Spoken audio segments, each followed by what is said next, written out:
Shalom para wanita yang dikasihi Tuhan.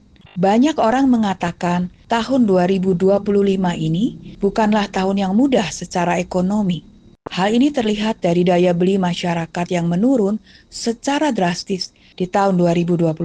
Banyak orang kehilangan pekerjaan karena di PHK, uang jadi sulit buat didapat. Banyak orang kesulitan buat makan, banyak orang mengharapkan agar hidupnya dan keluarganya bisa tercukupi.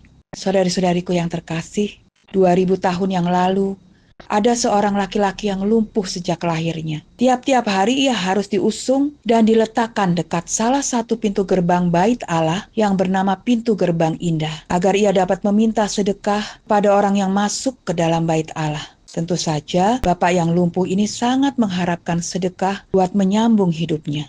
Suatu sore, Rasul Petrus dan Rasul Yohanes datang ke Bait Allah untuk berdoa. Mereka masuk lewat gerbang indah ini. Bapak yang lumpuh ini segera meminta sedekah dari Petrus dan Yohanes. Rasul Petrus segera menatap kepada bapak yang lumpuh ini dan berkata kepadanya, "Emas dan perak tidak ada padaku, tapi apa yang kupunyai, kuberikan kepadamu. Demi nama Yesus Kristus, orang Nazaret itu, berjalanlah." Lalu Petrus memegang tangan kanan bapak yang lumpuh itu dan membantunya berdiri. Seketika itu juga kuatlah kaki dan mata kaki bapak yang lumpuh itu. Ia melonjak berdiri, lalu berjalan kian kemari dan mengikuti Rasul Petrus dan Rasul Yohanes ke dalam Bait Allah sambil berjalan dan melompat-lompat serta memuji Allah. Saudari-saudariku yang dikasihi Tuhan, bapak yang lumpuh ini menerima mujizat kesembuhan dari Tuhan. Sebenarnya apa yang paling dibutuhkan oleh bapak yang lumpuh ini? Emas dan perak atau kesembuhan?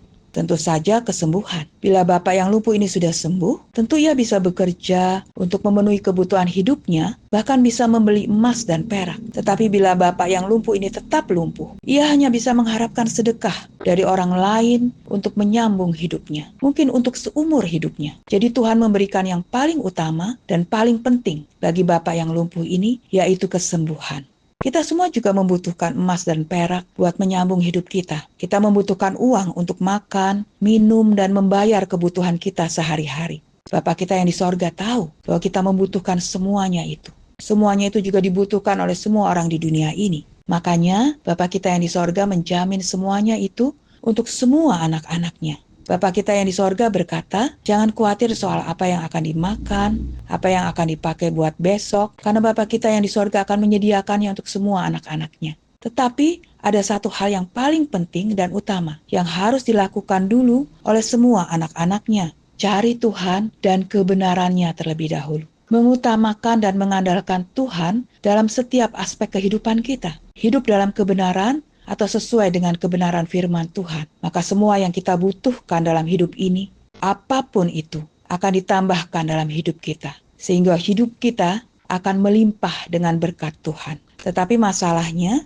kita butuh iman untuk melakukan semuanya itu. Kita butuh percaya kepada apa yang Tuhan firmankan, dan butuh iman buat percaya dan mempercayakan diri kita kepada Tuhan. Bila iman kita lumpuh, kita tidak dapat melakukan semua ini. Iman kita harus dibangkitkan dulu agar kita bisa melakukan semua ini. Oleh karena itu, bila iman kita sedang lumpuh, marilah kita minta mujizat kesembuhan dari Tuhan untuk iman kita agar kita dapat beriman dan mempercayakan hidup kita kepada Tuhan. Amin.